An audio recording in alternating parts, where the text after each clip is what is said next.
Christopher Daley with us once again. Christopher was last with us in November, I believe it was, for 1620. And we had him last year, right before, he was actually our final in-person presentation at the GAR Hall. He did Irish Need Not Apply. So Christopher is a good friend of the society, and we're very happy to have him back. A few housekeeping things before we start.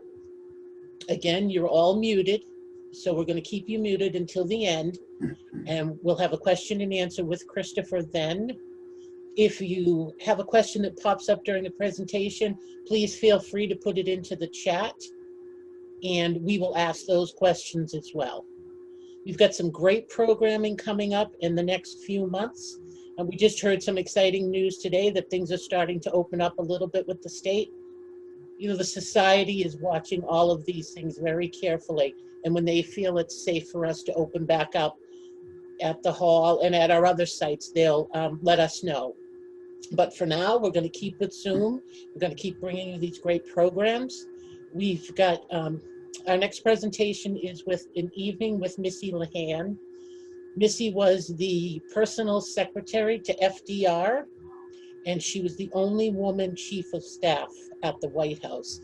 And it's a woman named Catherine Smith, and she is going to do a, she calls it an impersonation, but she will be in character as Missy and tell the story of her time at the White House.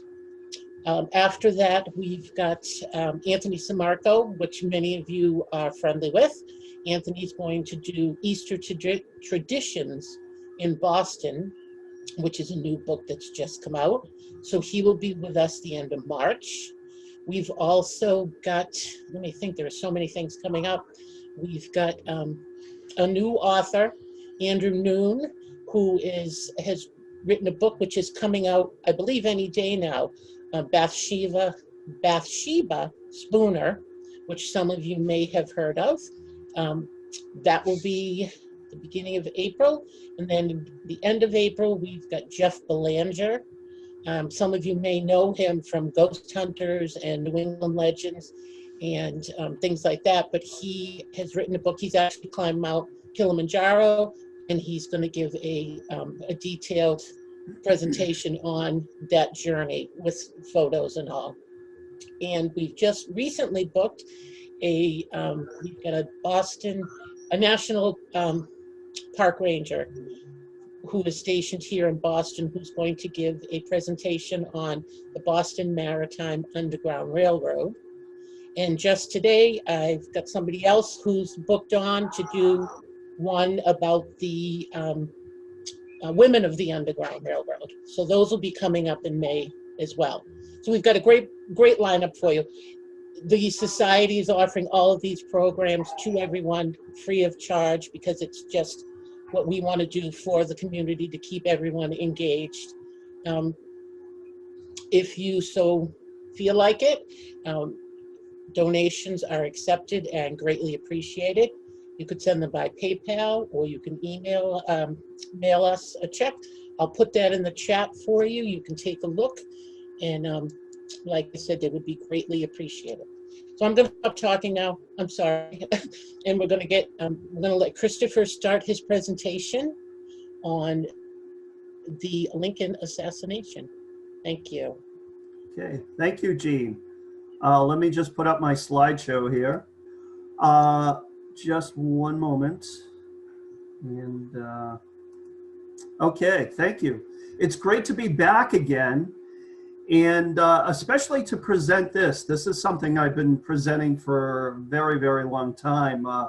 In fact, this period of time in our history, the Civil War period, has always been something that I've been very, very interested since I was a child, in fact. Not only the Civil War period, but just the Victorian era in general. And you know, when you think about this period in our history, this was such a critical time. This was a time when this country could have broke and become two separate countries. Stranger at the border. Okay, it could have been two separate countries.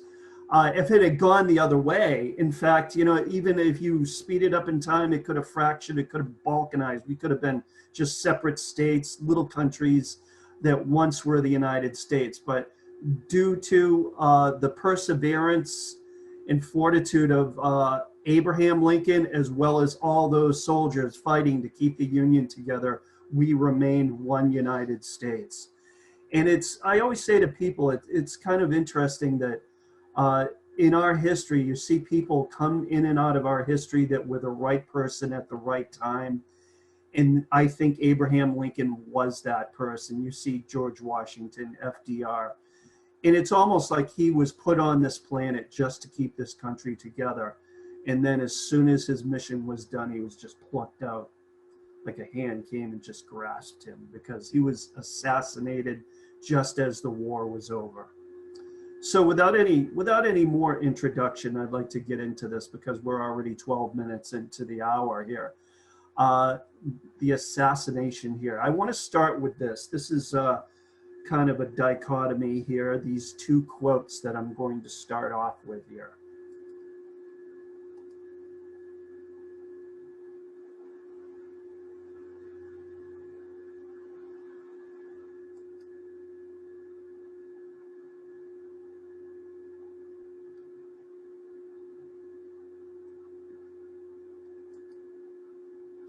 Now, this Civil War, this war between the states, the rebellion, was the costliest war of our history. Look at the numbers. The Union, we had 360,000 some odd casualties. And in the South, we had 258,000. Nearly 500,000 dead. And this is far more than any other war in our history. And if you can think about it, it was such a tragedy to the entire country. We can't even fathom it today. If you just look at this one battle, this is Gettysburg. The casualties were 50,000 people, both sides together. Remember, we're talking about Americans fighting Americans.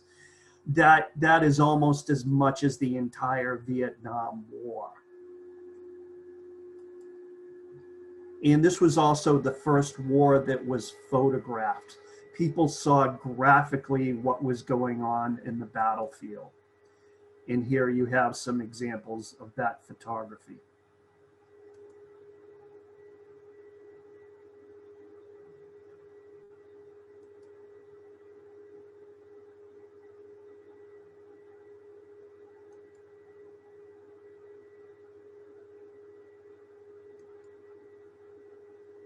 Here's the second most costliest battle.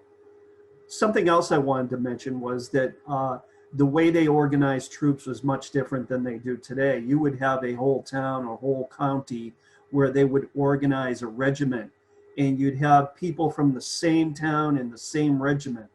And if they went into a battle like Chickamauga or Gettysburg, and they were in the front lines and that regiment got decimated, there would be hardly any men coming back to that town or that county, if you can fathom that. And here's the third most costliest battle. And a lot of these deaths weren't on the battlefield. They were also in the hospitals. They were not just from wounds. They were from dysentery. They were from all sorts of bacterial diseases, pneumonia, anything you can catch in the camp. You'd have people washing their horses upstream, and then you'd have people downstream drinking that same water. So you had a lot of deaths from disease as well. And as we look here is the conditions in the hospital. And this is quite before they started using sanitary conditions here.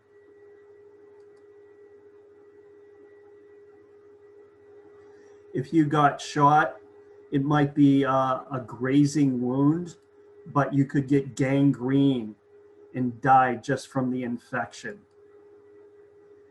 If you look close, this is a typical amputation that would happen on the battlefield because a lot of times they could not save the limbs. And if you read the accounts of the surgeries, it's amazing.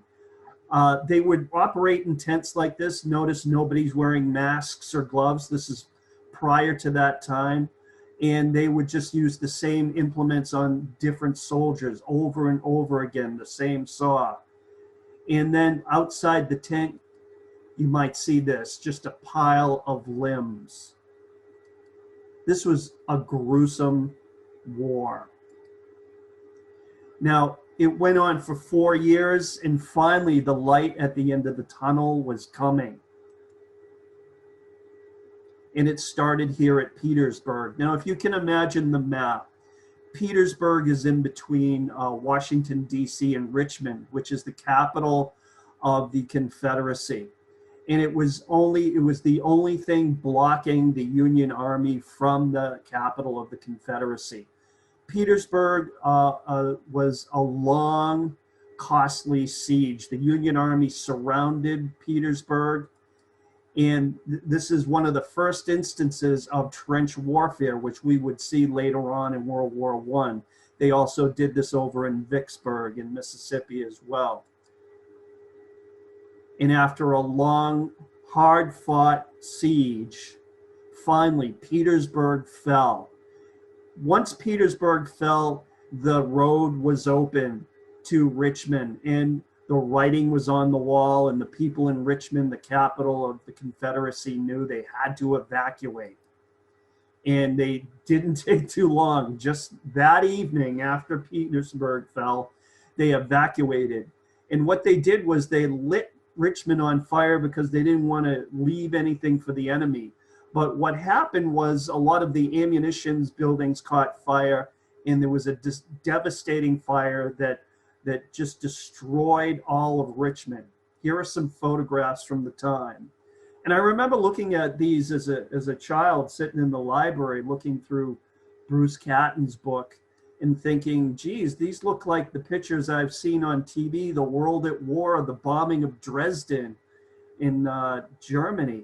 No, this is an American city. This is almost like a bombed out American city. Richmond was totally devastated. And Richmond wasn't the only one. There were others too. And here's a glimpse at the Capitol building of Richmond at this time. And just to give you a little bit of a difference here, this is what that, almost from that point of view, looks like today.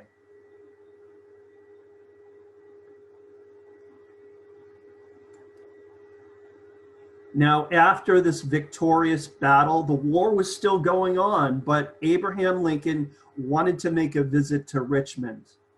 And if you look here, he's walking in the crowds with minimal protection, and he brought his son Tad with him too. And if you look at this image here, this is a drawing of him entering Richmond. As you see here, he could have been picked off at any time. There could have been a sniper in one of these windows or anything. But he strode into Richmond, and he wanted to show the country that the Union was going to win this war. Now, if you see here, you see these former slaves. They were dropping to their knees and trying to grab his hand, and he told them to get up off their knees. He said, you should only do that to God. And then he strode into what is called the Confederate White House. This is where Jefferson Davis had his office. Now, Davis had fled the day before, a couple days before, and the place was empty. And he walked in.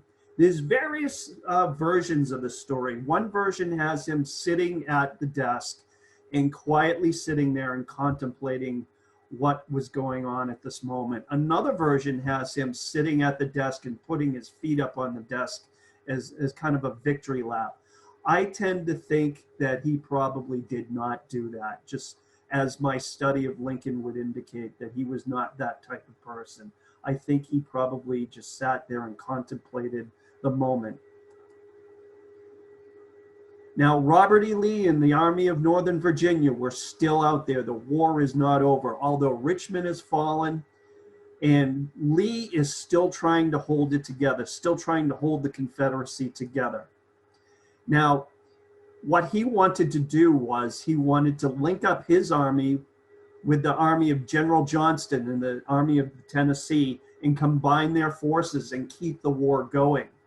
And here's a map of how he tried to do that. Now, Johnston's forces are down here, and Lee is the red. He wants to get through this line of blue. This is the Union Army to hook up with Johnson. And if you look here, he tries again and again and again, and he keeps running into blue, running into blue. The Union Army is blocking him from linking up with the Army of Tennessee. Now, at this point, he is looking at a couple options. He can't hook up with the Army of Tennessee, but he can go to the hills and he can prolong this war and make it into a guerrilla war. And it could go for years. It could go for 10 years this way and keep the bloodshed going and going and going. Or he can surrender. This is something even the day before he surrendered, he swore he wasn't going to do. But when he looked at his options, there was no other option. He knew that surrender was the only option, and he sent a letter to the commander of the Union forces, Ulysses S. Grant, and asked to have a meeting. And they agreed to meet here at Appomattox Courthouse on April 9th, 1865. Now, Lee came that morning, and he came on his horse Traveler, a brilliant white horse. He was dressed as he would always be, spit and polish military man. Here's some photographs of him, photograph and a painting. As you see here, shiny boots, saber. In this one, he's got his sash, proud. And this is how he arrived at the meeting. Now, he arrived and he had to wait for this man. This is Ulysses S. Grant. And that's pretty much what he looked like when he showed up. Actually, he looked probably more haggard. He was in a private's uniform because he didn't normally wear a general's epaulets because he knew that the snipers would be looking for him. And he had mud all over him. He had just come off the battlefield, and he came in to meet Lee. Now, General Grant was quite a different personality from General Lee. He was the man that helped Lincoln win this war. Lincoln had gone through a number of generals, and they just wouldn't fight. This man, Grant, was a bulldog, and he fought and he fought and he fought. His nickname was Unconditional Surrender Grant, but at the high cost of many casualties. Now, many of the generals did not like him. Some of the generals behind his back went to Lincoln and said, you know, Grant is a drunk. You know, you can't keep him in there. And what Lincoln responded was, well, if he's a drunk, find out what brand of whiskey he drinks and give it all to the rest of my generals. Now, this is the man that came in to meet General Robert E. Lee, who was probably considered, even before the Civil War, the greatest general in the United States. And this is the scene. They meet each other. Grant comes in. He's got mud on his boots, as you can see here, off the battlefield. And I think that Grant was kind of starstruck by Robert E. Lee. Before they even sat down, he tried to make a little bit of small talk. He mentioned how they had actually met during the Mexican-American War. And Lee looked kind of quizzical, and he said, I don't remember that. And I can just imagine Lee kind of looking down his nose at Grant. I don't know if he didn't remember the occasion or what. But after the small talk, they got settled and they made the surrender. And the terms were much better than I think Lee anticipated. His officers could keep their sidearms. The men, anything that was issued, they had to stack their arms and they would be paroled and be able to go home. There were some in the North that wanted to treat them as traitors and hang them all. But Lincoln advised Grant to go easy, to make it an easy surrender, and that's what he did. He didn't do his usual unconditional surrender. And here, a photograph I took a few years ago, and I should have said this at the beginning, a lot of these photographs I took because I've been to all these sites. And this is the exact room where that was, where that treaty transpired, or that surrender, I should say, and some of the exact furniture too. And after the surrender, this is exactly what happened. The Confederates stacked their arms and they went home. Now, the war was still not over. There were still guerrilla bands floating around, but it petered out after a while. For all intents and purposes, this was the end of the war. Now, after this happened, a conspiracy to kidnap Lincoln. Actually, let's back this up a little bit. Before all of this transpired, a conspiracy to kidnap Lincoln was in the works, and I want to tell you about that. And I'm going to tell you about the conspirators here. Here's the leader. You may recognize him. Yes, this is a conspiracy to kidnap, not assassinate. Before the fall of Richmond, before the surrender at Appomattox, there was a conspiracy to kidnap Lincoln. The plan was to kidnap Lincoln, spirit him behind the Confederate lines, and hold him hostage.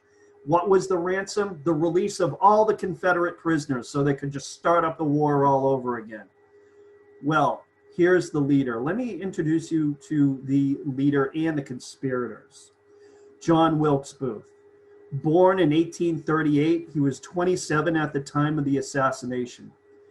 His parents were the famed British actor Junius Brutus Booth and his mistress, Mary Ann Holmes. They both came to America in 1821, but they would not marry until 1851 after Junius divorced his first wife. At that time, John Wilkes Booth was 13 years old. Now, when they first moved here, they lived in Bel Air, Maryland, and then later moved to the surroundings around Baltimore. Now, Booth was not a very good student. The headmaster at the Bel Air Academy described him as such: not deficient in intelligence, but disinclined to take advantage of the educational opportunities offered him. Now, I'm a teacher, and I can tell you I've seen many of those. He later attended St. Timothy's Hall, an Episcopal military academy in Catonsville, Maryland. Now, at the time of the assassination, he was considered the most renowned actor of his time. And folks, at this time, people at their homes kept these little things called, they held what they called carte de visites, which were basically photographs of prominent people. And he would probably have been in almost every home in America because he was that famous. However, he got a pretty shaky start when he started acting. His stage debut was at 17, August 14, 1855, in a supporting role of the Earl of Richmond in Richard III at Baltimore's Charles Street Theater. The audiences jeered him when he missed some of his lines. Well, it seems he got better. At the height of his career, critics called him the handsomest man in America, a natural genius, and they noted him having an astonishing memory. So by the time he was ready to commit this horrible crime, if you can think of it, he was one of the most famous people in America already. If you could maybe equate him, say like with a George Clooney or something. Now, here are his political views. Booth was strongly opposed to the abolitionists who sought to end slavery in the United States. He actually attended the hanging of the radical abolitionist John Brown, who raided Harper's Ferry, and he had to sneak in. He dressed up in a cadet uniform to see that execution in 1859. When Lincoln was elected president, it was noted that the following month, Booth drafted a long speech, apparently never delivered, that he decried the Northern abolitionism and made clear his strong support for the South and the institution of slavery. Now, as a popular actor in the 1860s, Booth continued to travel extensively to perform in the North and in the South. He also used his position to smuggle the anti-malarial drug quinine into the South to help them with disease. In early 1863, he was actually arrested in St. Louis while on a theater tour when he was heard saying that he wished the president and the whole damn government would go to hell. He was charged with making treasonous remarks against the government, but was released when he took an oath of allegiance to the Union and paid a substantial fine. Booth is alleged to have been a member of the Knights of the Golden Circle, a secret society whose initial objective was to acquire territories as slave states as well. So this is a short biography of John Wilkes Booth. Let's talk about the other conspirators here, accomplices. Michael O'Laughlin, he was 25 years old at the time of the assassination. As a child, he became friends with John Wilkes Booth. They lived on the same street. This is where their connection was. O'Laughlin worked as an ornamental plasterer by trade before joining the Confederate Army in the beginning of the American Civil War. He left the Army in June 1862 because of poor health and returned to Baltimore, where he worked as a clerk in his feed business. So when John Wilkes Booth came knocking on his door, he gladly helped. He had the same sympathies as John Wilkes Booth. And here is another one of the conspirators, Samuel Arnold, 31 years old at the time of the assassination. Arnold attended St. Timothy's Hall Military Academy, where he met John Wilkes Booth. Arnold joined the Confederate Army as well at the beginning of the American Civil War, but was also discharged for health reasons in the summer of 1864. He returned to Baltimore, but was unable to find work. And this is the state he was in when Booth came knocking on his door. Now let's take a little side trip here to set up the next conspirator. From October 18th to 28th, 1864, Booth was in Montreal, which was called Little Richmond because it was a hotbed of Confederate spies. It's said that he was with two well-known secret agents, George Sanders and Patrick Martin. It's not known precisely what they discussed, but Booth came back with a large sum of money and a letter of introduction to a Confederate operative in Charles County, Maryland. And this is that Confederate operative, Dr. Samuel Mudd. He was 32 years of age at the time of the assassination. He got his degree from the University of Maryland in Baltimore, where he studied medicine and surgery. After he graduated, he returned home and took on the life as a practicing physician and farmer. During the Civil War, Dr. Mudd was a Confederate sympathizer and a member of the Confederate Underground. Now, it has been found that on Sunday, November 13th, 1864, John Wilkes Booth first met Dr. Mudd at St. Mary's Church near Bryantown, Maryland. Evidence indicates that there was a second meeting where the two met December 18th at the Bryantown Tavern. Then on December 23rd of that same year, the two men met again in front of Booth's Hotel, the National Hotel in Washington, D.C. Booth wanted Dr. Mudd to introduce him to another Confederate courier whose name was John Surratt. So he was introduced to this man too, John Surratt. He was 21 years old at the time of the assassination. He, in his youth, went to Charlotte Hall Academy. Surratt wanted to be a Catholic priest and was studying at St. Charles College in Maryland when the outbreak of the Civil War happened. At the outbreak of the war, he returned home, worked as a postmaster of Surrattsville at the Surratt Tavern owned by his mother, Mary.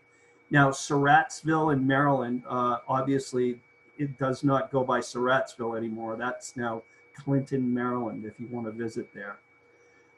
He also acted as a Confederate agent, this including carrying medicine and messages across the Potomac to the Confederate Army. Now, we just mentioned his mother, Mary Surratt. Now, she took ownership of the Surratt Tavern and the Surratt Boarding House on H Street in Washington, D.C. after her husband, John Sr., died in 1862. So this is an image of the Surratt Tavern, which is in Clinton, Maryland. And the Surratt Boarding House, where she lived, was on H Street again. This is in Washington, D.C. This is an image of the boarding house at the time. Now, here is one of the other conspirators, George Atzerodt. He was 30 years old at the time of the assassination. Atzerodt was born in Germany on the 12th of June, 1835. 8 years later, his family immigrated to the United States and settled in Maryland. During the American Civil War, Atzerodt obtained extra money by helping Confederate agents to cross the Potomac. He was had a very good knowledge of the surrounding rivers. This would come in handy because once they kidnapped Lincoln, the plan was to kind of squire him through the back roads and the secret inlets of the rivers so they wouldn't be caught. So they needed Atzerodt and his knowledge. One of the men he helped during the war was John Surratt, who invited him to Washington. While he was in the city, he met Mary Surratt and John Wilkes. Atzerodt stayed at Surratt's boarding house as a tenant for a little while, but he was asked to leave after she discovered that he was drinking alcohol in his room. His alcoholism would pop up again later in our story, and we'll see that about that later. The other conspirator was David Harold, 23 years old at the time of the assassination. He was the sixth of 11 children. David's father, Adam Harold, was the chief clerk at the Navy store at Washington Navy Yard. Harold was educated at Charlotte Hall Academy in the late 1850s. It was here that he met John Surratt, who later in 1864 introduced him to John Wilkes Booth. He also attended Georgetown University, and it was here that he received a certificate of pharmacy. He then worked as a pharmacist assistant as a clerk for a doctor and was an avid hunter. Harold, I believe, was brought in for his knowledge of Washington, D.C. He was a native of Washington, and also he was a hunter, and he knew the back roads and he knew the woodlands. And that would help when they effected escape to secret President Lincoln through the back roads and through the woodlands. Now, here's one of our more interesting characters here. This is Lewis Powell, or also his alias was Lewis Payne. He was just 21 years old at the time of the assassination, but he had a long history here. Powell was born in Alabama in 1844, and he moved with his family to live in Florida when he was 15 years old. Following the outbreak of the Civil War, Powell joined the newly formed 2nd Florida Regiment, which became part of the Confederate Army at Jacksonville, Florida in 1861. In 1863, he was one of the Confederate troops involved in the Battle of Gettysburg, during which he was wounded and taken prisoner. He was admitted as a prisoner of war at the hospital in Pennsylvania and then transferred to one in Baltimore, Maryland. During his time, he became involved in a relationship with Margaret Branson, a volunteer nurse at the hospital. Less than a week after he arrived in Baltimore, he staged a successful escape bid, almost certainly with the help of this nurse, Branson. Powell managed to make his way back to Virginia, where he enlisted in the unit cavalry known as Mosby's Rangers, which were renowned for their raids on Confederate troops. During this time with the Rangers, he was recruited into the Confederate Secret Service. Under instruction from the Confederate Secret Service, he returned to Baltimore in 1865. There, he claimed that he was a deserter from the Confederate Army and signed an oath of allegiance to the federal state. He used the alias Lewis Payne for the first time while taking this oath. While in Baltimore, he teamed up with other Confederate Secret Service agents, David Preston Parr, John Surratt, and John Wilkes Booth. And there you have Lewis Payne, Lewis Powell. So these were the conspirators. Now they met and they agreed that they would hatch a plan to kidnap Lincoln. Now they knew that he traveled with little protection. So there would be plenty of opportunity, maybe on some lonely road, to stop him with his few guards, waylay him, kidnap him. Now, I should mention that Lewis Payne was also brought in because he was 6'2" and he was the muscle. He was the one that was going to grab Lincoln and move him into a carriage. So the opportunity arose. John Wilkes Booth found out that Lincoln would be attending a play at the Campbell Hospital in Washington, D.C. Now, he learned this through some of his actor friends. He knew the time that Lincoln was going to be there. He knew the route. And they set up on the road to the hospital, waiting for Lincoln's wagon to come by. If you can imagine all these men on the side of the road, just waiting to spring on this carriage. And time ticks by. And then they realize he should have been there by now. They're checking their watch. How come he's not there? A carriage comes by. They get all excited. It's not the president. So Booth decides to ride out to Campbell Hospital and find out if did he take another route or something? Did we miss him? And he gets out there and he finds that at the last minute, President Lincoln had to cancel, and he ended up going to the National Hotel, to a function at the National Hotel, which ironically was where John Wilkes Booth was living. So if John Wilkes Booth had just stayed home, he would have run into Lincoln that way. So the kidnap plot fell through. And by that time, a few days went by, weeks. Petersburg happened, Richmond happened, Appomattox happened, and the kidnap plot was abandoned. And Lincoln made a speech from the balcony of the White House at about this time. And this is some of the text from that speech. Now, I point out this highlighted line here, elective franchise. In a nutshell here, what Lincoln was talking about was not only freeing the slaves, but also giving them the right to vote. Two men were in the audience, or out watching him on the lawn of the White House. Lewis Powell and John Wilkes Booth. It's said that Booth whispered in Powell's ear, "That's the last speech you'll ever give." So this kidnap plot now has turned into a plot to assassinate. And Booth gathers all the conspirators from the kidnap plot, and he wants to know who's in and who's out. Here are the men that chose to not participate.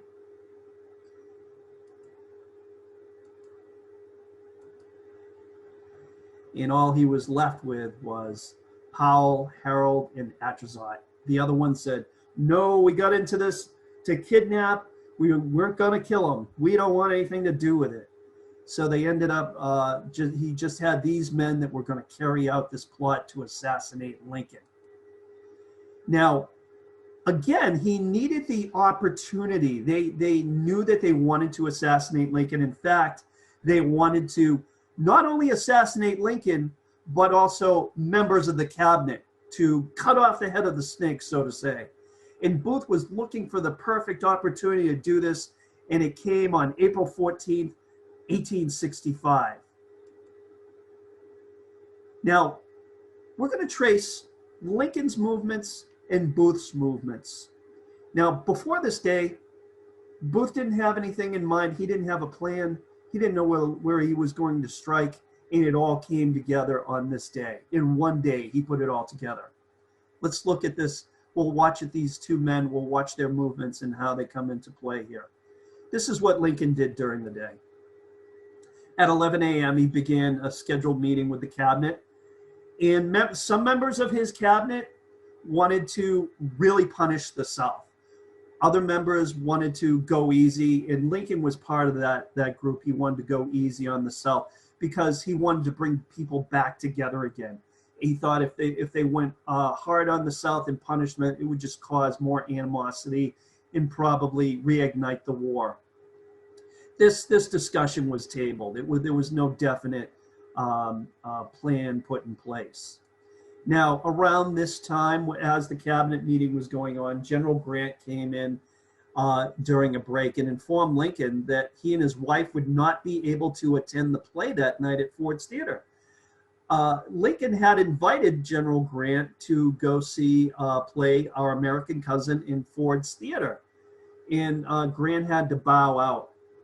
Now, the story behind the story here is that Grant's wife, Julia, who you see on the right here, did not like Mary Lincoln. It was well known that Mary Lincoln was insanely jealous of Abraham Lincoln. There were times when they'd be out with other generals' wives, and another general's wife even addressed Abraham Lincoln. She would fly off the handle. So Julia didn't want any of this drama, no pun intended. And she just wanted to bow out. And Grant said that he had some engagement up in New York, a pressing engagement that he had to go to. And later on, Lincoln and his wife, Mary, went for a ride in this same carriage that you see here. And it said, Mary would later recount that it was really the first time he seemed happy in years. This war took a terrible toll on him, and he seemed happy. He was talking about the future. He was talking about traveling. He was talking about life beyond the presidency. He wanted to leave this behind. He felt like his job was done, and it was a good time for Lincoln, a short period of time.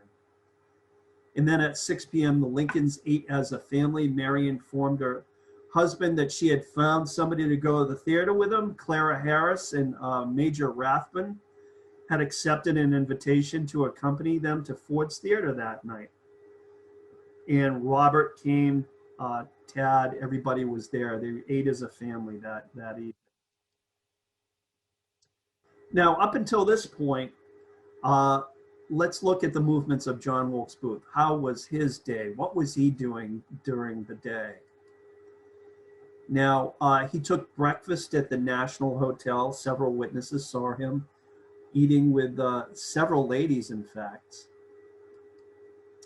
And he went over to Ford's Theater about 10 a.m. Ford's Theater was kind of Booth's home away from home. This is where he got his mail.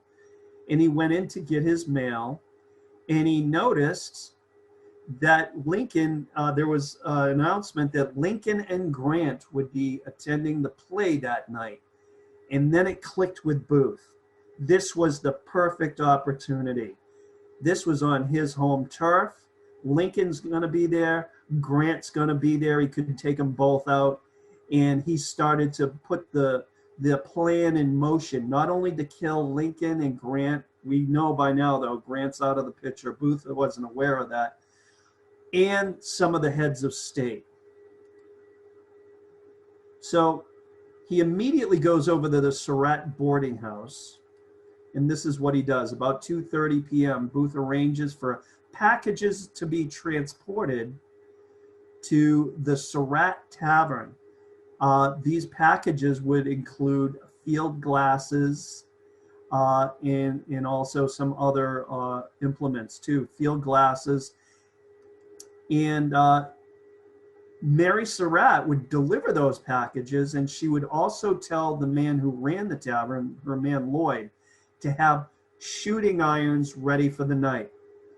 Now, there's been a lot of debate as to whether Mary actually knew about the plan to kidnap, knew about the plan to assassinate, but here she's looking pretty guilty because she actually went out there and told the guy to have shooting irons ready for tonight because the escape would be going to the Surratt Tavern to pick up those things afterwards. Now, as I already showed you, this is the Surratt Tavern in the 1860s. That building is still there today. And yes, folks, it's a Chinese restaurant. but maybe someday they'll reclaim it and restore it, like a lot of the buildings that we're going to be talking about here. The next thing he did was to go to the Kirkwood House. This was a hotel in Washington, D.C. This is where Vice President Johnson was staying. And it was here that he left a cryptic note. If you see here, it says, this is the actual note. They still have it. Don't mean to disturb you. Are you at home? Now, it's said that Booth also knew Johnson's secretary. So there is some debate over whether he left this for Johnson or Johnson's secretary. But this is the actual note that he left. And then Booth went home and he wrote out in a letter why he was going to do this, what it was for, and all of his reasons. And he put this in an envelope, and he brought it and gave it to a friend of his. This is not the actual letter. But he gave it to a friend of his that was a reporter from the National Intelligentsia, John Matthews. And he instructed him not to open this envelope until the next day. Now, after the assassination and everything, John Matthews opened the envelope and he was aghast. And what he did was he destroyed the letter altogether because he didn't want to be implicated in this. He didn't want to be made to seem like he was part of this conspiracy. Now, it wasn't like 30 years later, it took him 30 years to finally come out and say that he got this letter from Booth. Booth's intent was to get this into the papers so after he had done the deed, everybody would know why he did this and regale him as a hero of the South. It didn't reach the papers. After the assassination, Booth was utterly and totally crestfallen that his letter wasn't in all of the papers explaining himself. Another odd thing happened in Washington just around this time too. Ulysses S. Grant was actually in his carriage with his wife heading out of town. They were heading for the train station to go to New York City, like he said. And as he is galloping down the street in his wagon, his carriage with his wife, he looks down the street and he sees this man on this unruly black horse. This man with dark hair and a dark mustache come riding up towards him. This man looks at him and just glares at him. And then he goes up the road and turns around and comes back again and gives Grant this evil stare. That man was John Wilkes Booth. And I think he just thought, I'll get you later. And he kept on going. And that horse that he was riding was a rent-a-horse that he was having a hard time controlling that night. So we get to 6 to 7 p.m. Booth returns to the theater. Nobody's there. It's empty. And he prepares the entrance to the president's box for his final performance. So this is what he does. This is the entrance to the presidential box in Ford's Theater. And what he did was he took a music stand, he broke the top off of it, and broke the bottom off and just used the middle piece. Now, why would he do that? Now, this is a diagram. Here's the presidential box. Here's the audience. Here's we're looking at this door right here on the right. There was actually kind of a little foyer here before you would go into the presidential box. Booth had the forethought to take that piece of wood and leave it there, because when he would go in later that night, he would place it up against the door and jam the door shut so nobody could get into that booth while he was doing the deed. Now, he left that there kind of out of sight so nobody would see it.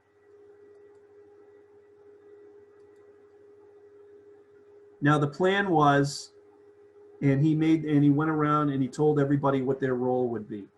Of course, he had the starring role. He would assassinate President Lincoln. Atzerodt, who was actually staying in the Kirkwood House as well, was to go up 2 floors, knock on the vice president's door, and shoot him. Powell and Harold would assassinate the Secretary of State, William Seward, at his house. He had recently been in an accident and he was laid up in bed. Here we start. The play starts. The Lincolns arrive late to the play because the play started at 8 o'clock and they're not even in their carriage yet. And they arrive at Ford's Theater. And they want to see this. This is the play starring Laura Keene, who was actually a Massachusetts resident. The plot is kind of interesting. Lincoln was really looking forward to seeing this. It's called Our American Cousin, which has kind of a Jethro type rube from America going to England to meet his British cousin, who's very refined, and the interplay between the two. And Lincoln was looking forward to this because it said that in some way he saw himself as that American rube that would be meeting that refined British man. So he was looking forward to a good laugh, a good comedy. And they arrived. They stopped the play. The Lincolns entered. They played Hail to the Chief as they went around, and they went and took their seats in the presidential box, as you see here. This is how it looked back then. Now, the play began, and everything was going along really well. People looked up into the presidential box, and they could see Mary and Abraham actually holding hands. If you know anything about the marriage, it was a pretty stormy marriage. There was a lot of ups and downs with them, but this particular night, they were having a beautiful night. He was sitting back, he was laughing at the play, enjoying himself. As the play went on,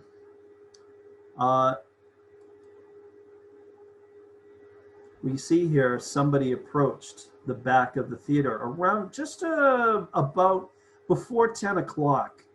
Now, the man you see to the right is Edmund Spangler, and he was, I guess he was the set designer, you could say. He was the carpenter who put together the sets. And he knew this man that came knocking at the back door. This man was John Wilkes Booth. And he knocked at this door, not that metal door, but the door that was there. And he told Spangler, he's like, I'm going to go inside, hold my horse. So for a few minutes, Spangler stood outside the back of the theater, and the longer Booth took, the more he got aggravated because he was, I'm not Booth's servant, you know. So what he did was he got one of the boys that was working on the set, his nickname was Peanut, and said, hey, Peanut, come out here, hold the horse, will you? I've got work to do. Booth will be out in a minute. So Peanut was given the horse, and he was told to stand outside the door until Booth returned. And here's a drawing from the period of Peanut holding that horse, waiting for John Wilkes Booth. Now, as I said, John Wilkes Booth came into the back of Ford's Theater. Here's a drawing of the theater. Here's the stage. Here's where Lincoln's box was. This is actually the first floor. If you went up one floor, he would be sitting there. Now, here is the entrance, the back entrance. And Booth came in, and there was a passage underneath the stage that Booth was able to take. And this is his route. He came in, and he walked under that passage out into the alley and went down the alley into a tavern that was next door. Let's go there with him. There we have it, the Star Tavern. Now, it said that he bought a snifter of brandy, and he sat there for a few minutes. And I think it's because he came in, he heard the play, he'd heard this play dozens of times, and he wanted to come in at one part of the play where there was just this uproarious laughter, and he wanted to strike at that period. So he was timing this assassination. So he went into the tavern to wait a little while, and he figured by that time he could come in and he could strike when this line was going to happen. So then he left. He knew the time was right, walked right into the front door, right by, said hi to the Ford brothers who were in the lobby, and just ascended the stairway and went toward the box, the presidential box. Now, Lincoln did have a guard. That guard, for whatever reason, maybe Lincoln told him to go watch the play. Some people say he was in the audience. Some people say he was in the tavern next door. But that guard was not there. He was left unguarded. There was a valet left at the door. This is Lincoln's assistant, you might say. He did not have any function security-wise. And Booth just went up to the valet and pulled out his business card. And like I said, it's like if George Clooney wanted to come in and visit the president, would anybody really bat an eye? No. And the valet just said, sure, Mr. Booth, go in and say hi to the president, and let him in. This is when Booth got in. He buttressed that door with the rail that I showed you. And then he waited in the back room here.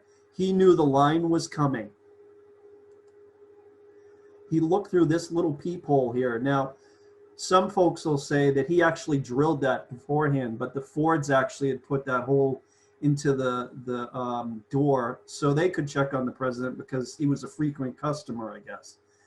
And he watched the play, and when that line came up, he entered the presidential box with his .44 Derringer one-shot pistol. And as the line happened, the line was, "You sock-dologizing man-trap," which I guess was funny in the context of the play and everything. Everybody began to laugh. Booth came in, put the pistol to Lincoln's head, and pulled the trigger. The bullet entered behind his left ear and settled behind his right eye. Here are more depictions of that. At that moment, Major Rathbone jumped to his feet to try to restrain this assassin. But Booth, as you see in his left hand, was also carrying a dagger, and he took several swipes at Rathbone, tearing his arm apart, and Rathbone went down onto the floor of the presidential box. It is at this point that Booth jumps up on the ledge of the box, and the plan was to make a dramatic jump onto the stage and then escape stage left. But what happened was he caught his spur on the flag, tripped, and fell and broke his leg on the stage. Here's the depiction of that. It didn't go quite as Booth had planned. Now, even though he had broken his leg, he leapt to his foot and staggered around, holding that knife up, looking at the audience, and he yelled, "Sic semper tyrannis," which means, "Thus is always to tyrants." This is what they said to Julius Caesar. This is the motto of Virginia. And then he made his escape off stage. Now, when you look at accounts of people in the audience, they heard the shot, and there was a moment of silence, and then you heard Mary just start to wail, and then people started realizing this isn't part of the play. And then he jumped onto the stage, and I think people were just stunned. They didn't know what was going on. Nobody got up to chase him except for one man. This man here jumped up onto the stage and gave chase. And Booth hobbled off, went through the back door. Little Peanuts standing there with Booth's horse. The door flies open, and Booth gives him an elbow to the cheek, and he goes down onto the ground, and Booth jumps up on the horse, makes his escape, with this man running behind him, trying to catch him. He makes his escape down the alley, and here's that scene today. That building is still there. After making a few rights, a few lefts, he ends up at the Navy Yard Bridge. This is the bridge over the Potomac to get into Maryland. Now, there is a guard at the bridge, and the guard says, "Halt." And he says, "Who are you?" And he actually says, "I'm John Wilkes Booth." And he says, "Well, you're not supposed to go over the bridge." And Booth says, "Well, I have to go over." And the guard just says, "Well, you can go over, but you can't come back." And this was the end of the war. Things were getting lax. So he let him escape over the bridge. Today, that bridge is called the 11th Street Bridge. This is what it looks like today.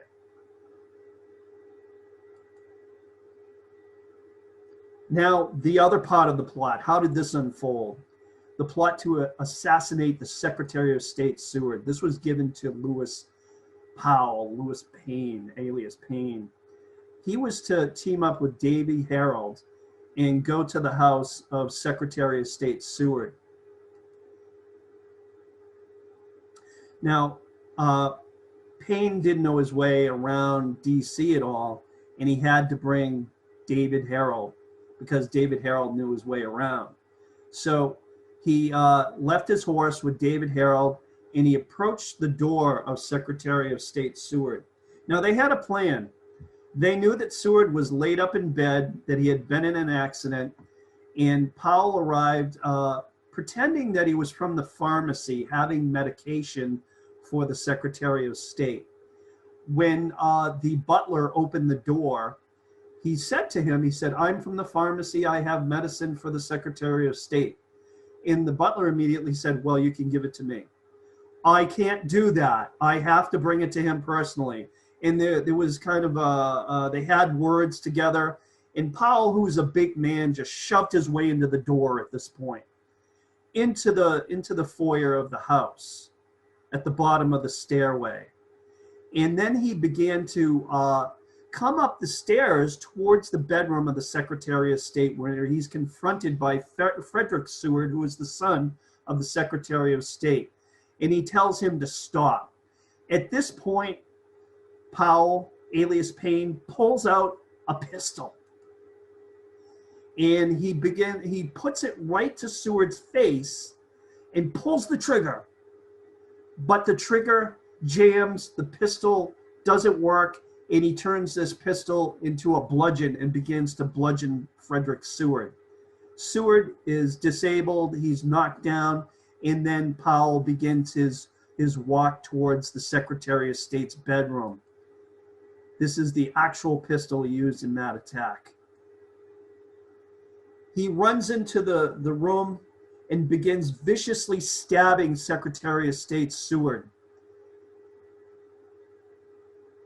There are other men in the house, and they're quickly in the room. A big wrestling match breaks out. They're trying to pull him off the Secretary of State. He's a behemoth. He's a large man for the time. Most of these guys, you got to remember, were 5'5", 5'6". He's 6'2". He's a giant. And they are able to pull him off of the Secretary of State, and then he kind of pushes everybody away, and he looks at him with this crazy look, and he says, "I'm mad, I'm mad." And they all take a step back, and he dashes out the door. Now, as this is all going on, David Harold hears the commotion in the house. He thinks that Powell is captured and that the gig is up. So he takes off. He takes the horse and he runs away. Now, Powell comes out of the house and he's looking for Davy Harold. He's the only way that he knows his way around DC, and he's gone. So Powell just starts wandering the streets, trying to find his way back to Mary Surratt's tavern. And a few days later, he would finally find the tavern a few days later. But by that time, the Union troops were sitting there with Mary Surratt interviewing her when he walked in the door.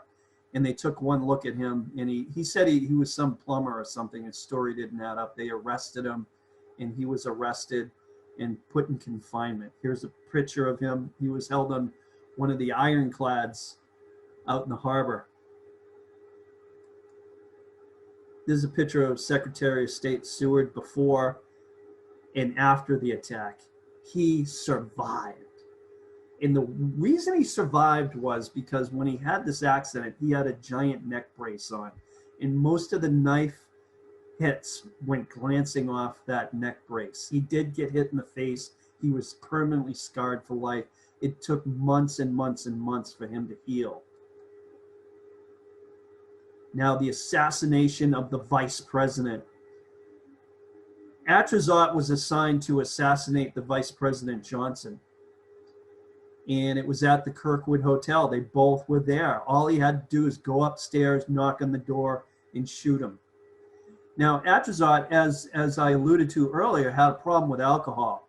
So he was getting really nervy, and he decided maybe one drink would calm his nerves. and one drink turned into 2 drinks, turned into 3, 4, and he ended up getting so drunk that he just decided to forget the whole thing and tried to get away and left. And a few days later, he was also captured at a relative's house in a nearby suburb of Washington, D.C. So out of all the conspirators that we've been talking about, after the assassination, just a few days after the assassination, these are all the people that were arrested. Only Booth, Harold, and John Surratt were still at large. Now let's go back a little bit. What happened to Abraham Lincoln after the shooting? He didn't die immediately.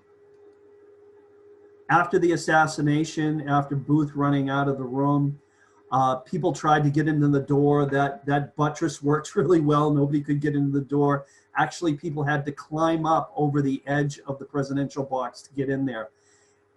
And there were 3 doctors in the house. The first one on the scene was Dr. Augustus Leal, and then he was followed by Dr. Taft and Dr. King. They decided to lay Lincoln down on the floor. He wasn't breathing at this point. They did not know what happened. They felt around. They felt blood in the back of his head. They felt that there was a hole there. And they began to probe the hole, and there was a blood clot that let go, and Lincoln began to breathe. It was this shallow, rattly breathe. And he was on the floor. And after a while, they realized he's mortally wounded, but he's not going to go right away. And we have to bring him someplace where he can pass in peace. And a discussion ensued. We have to get him out of this theater. Theaters were not looked at as a respectable place. And oddly enough, during this discussion, somebody suggested that they bring him to the tavern next door. And I can imagine everybody we just said the theater wasn't a respectable place. We're not going to bring him to a tavern. Then somebody suggested they try to bring him to the White House, which was a few miles away, but the roads were muddy. It was raining. He probably wouldn't make the trip. He'd probably die en route. So they had no place that they wanted to bring him. With no place in mind, they decided to put him. They brought a board in, kind of almost a thing to bring him out, a stretcher you might say, to bring him out. And they brought him out of the Ford's Theater, out into the street. And luckily, across the street, a man waved and said, "Bring him in here, bring him in here."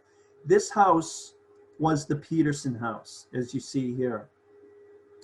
It's still here today. It's actually owned by the Park Service and is used as somewhat of a museum. And you can visit it. He was brought over here and he was brought into this room here. Now, if you go there today, you will see this bed, and it looks almost exactly like the bed that he died on. And I didn't learn this until a few years ago. The actual bed that he died on is in the Lincoln Museum in Springfield, Illinois, and this is the actual bed. Now, Lincoln himself was well over 6 feet. I think he was 6'3", 6'4", and he did not fit into this bed. They had to put him in diagonally, and they laid him down. Now, as they stripped him down, they began to take his effects. And these are some of the things that Lincoln had with him that night.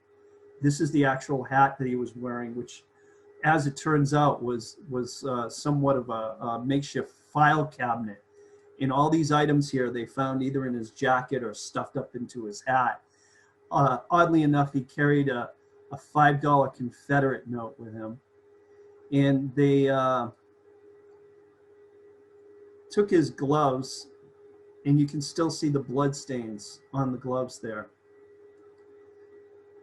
And it's oddly enough, also, I should note that his pockets were full of these white kid gloves, because often he would go out in public and he hated wearing the gloves, which was mandatory for a gentleman during those times.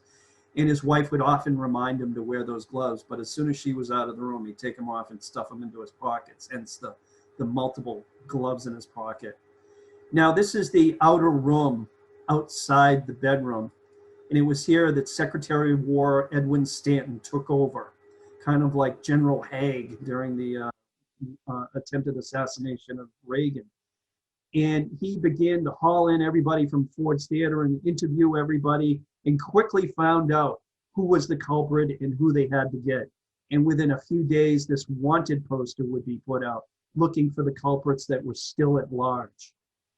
Meanwhile, in the bedroom, Lincoln was dying. And here we have multiple images and drawings and paintings of that night. He continued through the night. He'd stop breathing. They'd do the thing with the hole in the head. He'd start breathing again, but that after a while that didn't work. And his breathing throughout the night was very labored. They had to remove Mary because she was in there, and she just wouldn't stop wailing. They had to remove her and put her in the parlor. And as the night went on, almost everybody, as you can see from these portraits, everybody came to see Lincoln before he passed. And then as the morning approached, his breathing became more and more labored, and short and longer periods in between the breaths, where everybody was just hanging on each breath. They'd hear the breath and then wait for the next breath, and then wait for the next, and then there was no next breath. Abraham Lincoln was gone. It was 7/22, April 15th, 1865. Lincoln was gone. Now, they removed his body shortly after that. But this is amazing. I want to show you this. There was a photographer who lived upstairs at the Peterson house. After they removed the body, he came down with his camera and took this picture. This is a picture of the bed. The pillow, you can see it's drenched with blood after they took away Lincoln's body. And here is that room today if you want to visit it. As you know, it's got gates and it's got a plexiglass wall here. I was able to find a picture they took where they removed all this, so you can get a better feel of what the room looked like. So this small, tiny room in Washington, D.C. is where Abraham Lincoln passed away. Now, I wanted to show you something else. When I was 15 years old, this is the first time I came to the Peterson house. And this is how it looks today, these nice, crisp, nice pillows and everything. When I went there when I was 15, this was on the bed.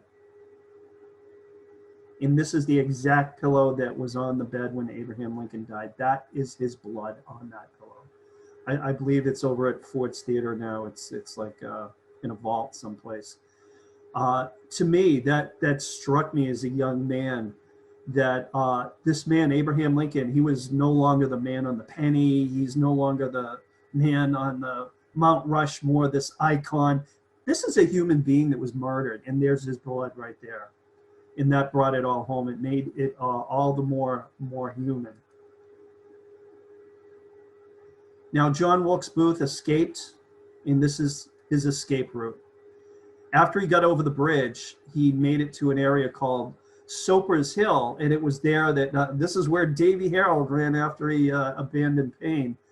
And their destination, their predetermined destination, was the Surratt Tavern. This is where Mary had set up all the gear for when they would come there that night. So they went to the Surratt Tavern next. Here is an image of the Surratt Tavern. It was nothing more than a crossroads back then with the tavern.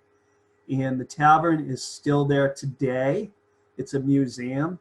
I visited it. These are photographs I took. Here's the check-in counter. And I was pretty amazed to find that back then, a meal at the tavern cost more than a room, oddly enough. And here are some more photographs. Now, this is where John Lloyd hid the shooting irons. He had them there since the kidnap. I think during the kidnap plot, this was the place where they were going to first go with Lincoln. But when it turned to an assassination plot, this is where Booth ended up. And they had 2 carbines, and they were on a rope lowered down in between the wall and the floor here. And I got to see that area in the Surratt Tavern. Now, after Booth and Harold picked up the shooting irons, he also got some whiskey because his leg was starting to hurt now. Probably the adrenaline was wearing off, and he really realized he broke his leg. So he decided to make his way to the home of Dr. Mudd, his former kidnap conspirator. Now, Dr. Mudd would say later in his own defense that he didn't recognize who Booth was. I don't believe that for a second. I think he knew who Booth was. And he brought him in, and this is where Dr. Mudd set Booth's leg. He had to cut the boot off of his leg first, and this is the actual boot that Booth was wearing that night that was cut off. And here is Dr. Mudd's house out in Maryland, and Booth stayed there for a couple days, and the heat was on. The federal troops were all over the place searching, and I think Mudd just said, "Hey, it's too hot here. You got to get out of here." And he told them to skedaddle. So they left Dr. Mudd, and then the next spot that they went to the home of Samuel Cox, but then they ended up at the home of Thomas Jones, who was a Confederate agent. Now, this wouldn't be known for years and years after the escape attempt. Jones aided and abetted both of these men, and he hid them out in the woods near his home for a number of days. And this is the marker showing where they were hidden, but it's actually about a mile from the actual location. And after studying maps and reading sources and everything, I actually found the so-called pine thicket where he was hidden. And this is it. I took this video. If you see here, there's a cornfield, and beyond that is the pine thicket. Now, I'm in Virginia at this point, and I didn't think it'd be wise to walk across a farmer's cornfield. So I just stood there and took that video from that point of view. But they hid out there for a number of days. They actually killed the horses because they were afraid they'd make too much money. Jones told them not to light a fire, and he would bring them food. He would bring newspapers. He had a secret signal that he gave them when he was coming. And Booth was, this is the first time he realized that his letter did not get out into the press, that he was reviled in both the South and the North. He was utterly crestfallen, as I say, because he thought that in the South he would be honored as a hero, and it was the exact opposite. He was called a coward and a wretch, and this really affected him to quite a degree. Now, from this, after things kind of cooled off a little bit, Jones was able to get them on a boat and get them over the river. And this is where they ended up at the Garrett farm. Now, the Garretts were tobacco farmers, and Booth and Harold rode up, and they asked them if they could stay there for a while. They said they were Confederates returning from a battle. They claimed Booth was wounded. And the Garretts brought them in at first. And then they began to notice every time federal troops went by, they went and hid behind a tree or behind the house. And they talked among themselves, and they started to think that maybe John Wilkes Booth, and they didn't know that he was John Wilkes Booth, he and this Harold were highwaymen or robbers. So they decided to move them out into the barn instead of the house. Now, I just wanted to show you a couple pictures. This is the Garrett house. I believe probably the turn of the century. And by the 1930s, this was the situation with the Garrett House. It was allowed to just collapse. Probably nobody wanted to save this place. So Booth was told to go sleep in the barn, the tobacco barn, with Harold. And so they went out to the barn, and unbeknownst to them, the Garretts didn't trust them. They put a lock on the barn because they were afraid that they were going to come in and murder them or something. And it was at this point, this night, that federal troops rode up and they explained that they were looking for John Wilkes Booth, gave a description of him, and the Garretts went, "Oh, that's who's out in the barn. That's John Wilkes Booth." So the troops surrounded the tobacco barn. It looked a lot like the one you see there. That's a modern tobacco barn. It has gaps to air out the tobacco. So they surrounded the barn, and they called into Booth, and they said, "Give yourself up." And basically Booth said, "Come in and get me." And he had those carbines. He was ready to fight it out. David Harold, on the other hand, gave up immediately. This is David. You can see him being led off. They took him out of the barn and tied him to a tree. And they realized that Booth wasn't going to come out willingly. So instead of attacking the barn and losing all these men, they decided to fire the barn. And they lit it on fire. So this is the scene with Booth hobbling around inside the barn. It's on fire. Now, this barn, as I said, had gaps, and you could see the soldiers outside. And it said that Booth he started to take aim as if he was going to shoot at the soldiers through that barn. One Sergeant Boston Corbett saw him doing that, and immediately he took action and he shot Booth through one of those slits and killed him right there and then. And it's odd. Booth got shot almost in the same location as Abraham Lincoln. And here is the killer of John Wilkes Booth, Sergeant Boston Corbett, who has a very interesting history unto himself. I won't get into that, though. And here they are dragging Booth out. He was brought up to the porch of the Garrett House. He was still alive. At one point, he said, motioned to the men that he could whisper to them, and the Union soldiers put their ear down, and he said, tell my mother I died for my country. And then a little bit of time went on, and he asked them to hold up his hands in front of his eyes because he was paralyzed. He couldn't move his hands. So they held up his hands in front of him, and he murmured, "Useless, useless." And then just as the sun was coming over the trees, John Wilkes Booth took his last breath.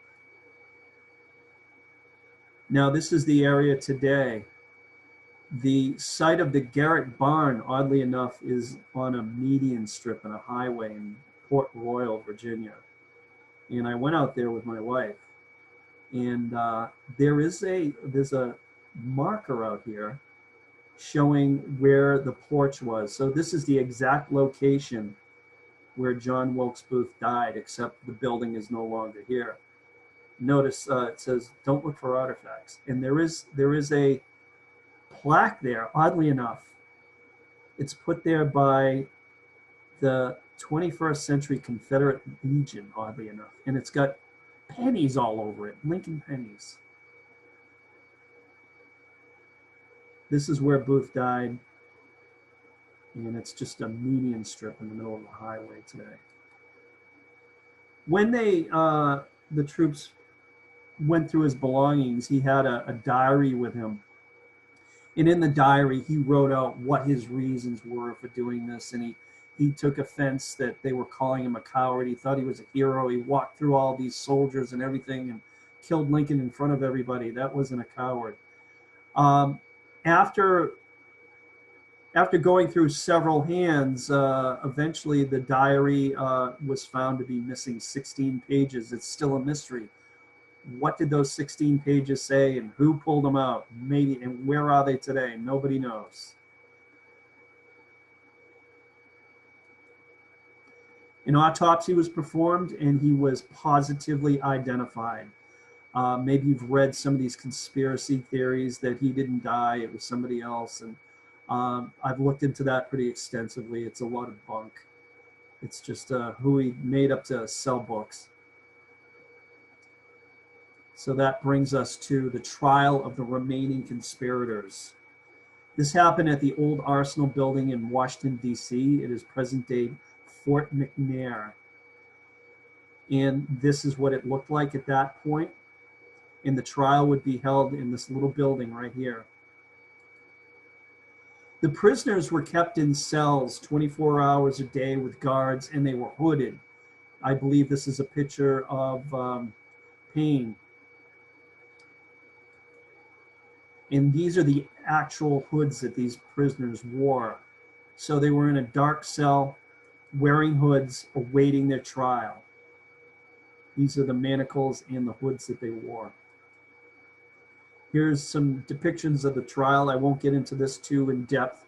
Essentially, the decision was made to use a military tribunal and not a civil court, because it would have been done in Maryland, and Maryland was kind of waffling between Confederate and Union, so there could have been a jury nullification on this. So they went with a military tribunal in the idea that this was done in the time of war, and these people were acting as soldiers. And here's the courtroom. The defendants had the case put before them. Their defense lawyers had very little power, and pretty much it was a quick trial, and the convictions and the verdicts came in quick. This is that same courtroom. And from what I've learned, I don't know if it's still in effect today, but this is open only one Saturday a month to visit. I have not been to that site yet. Here are the sentences. David Harold, for his role, he was sentenced to death after being found guilty. Death by hanging. George Atzerodt, for his part in the conspiracy, he was sentenced to death by hanging. Mary Surratt, very debatable. This has been debated through the years whether she had any knowledge of the plot. Sentenced to death by hanging. Lewis Payne, Lewis Powell, sentenced to death by hanging. Now, to the conspirators that opted out and said that they didn't want to help with the assassination, this is what they got. Dr. Samuel Mudd was sentenced to life imprisonment. He was sent out to the Dry Tortugas, which is about 50 miles off the coast of Key West in Florida. Michael O'Laughlin, for his role in the kidnap plot, he got life imprisonment. Samuel Arnold, life imprisonment. And Edmund Spangler, just for holding that horse for just a little while, got 6 years. Now, I should say that a few years later, Dr. Mudd, Arnold, and O'Laughlin were commuted. Their sentences were commuted. I think Laughlin had died. There was a yellow fever epidemic, and Arnold and Mudd were able to get out. John Surratt, by the time of the assassination, he was in Albany, New York. He took a steamer and ended up in Europe, made his way to the Vatican. And when they extradited him, when they found him, he was one of the Swiss guards at the Vatican. And they brought him back, put him on trial. By this time, things had simmered down. It was a civil trial. There were hung juries, and they decided not to go forward, and he went free. Now, I think what happened here was they had taken his mother, Mary, and they figured that he would turn himself in to free her. He never did that. He lived to be an old man, in fact. Decided that he would go out and lecture on the case until he tried to do that in the North, and he almost got lynched. And here are photographs of the executions. Here is the prison yard, the gallows. And as the gallows were being constructed, these people were in their cells. They could hear the gallows being constructed. This is George Atzerodt with his minister, giving him last rites. Davy Harold with all of his sisters. Mary Surratt had her priest there helping her. Nobody came to visit Lewis Powell, alias Payne. And here's the day. They all took the scaffold. General Winfield Scott of Gettysburg fame officiated. And you can see David Harold and George Atzerodt. Look at the face on him with the noose just dangling in front of them. Stocking feet. Mrs. Surratt was hysterical. You can almost see her face through the veil here. Her priest is giving her the wooden cross. She's kissing the cross. And you can't really get a good look at Lewis Powell here. It wasn't until recently that they came up, somebody had a shot of him that's not a very good one, but he's sat in that chair stoically. They all took their places on the scaffold, ready to have the nooses affixed. Hoods were placed over their heads. And at this point, Lewis Powell shouted out that Mrs. Surratt had nothing to do with it. She should be released. The nooses were affixed. And this is how they knocked the platform down. They had soldiers in the back. They just pushed it and it dropped, and all 4 of them went down. 3 necks broke. Lewis Payne was such a strong ox of a man that his neck did not break. He strangled to death. It took several minutes. And he started to swing back and forth, trying to knock out this support, his last-ditch effort to stop the execution, but he failed, and he slowly strangled to death on the scaffold.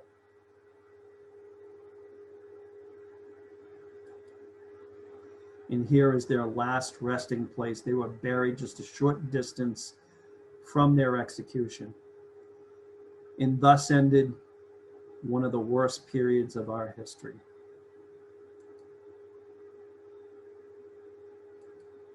And I thank you for coming out tonight.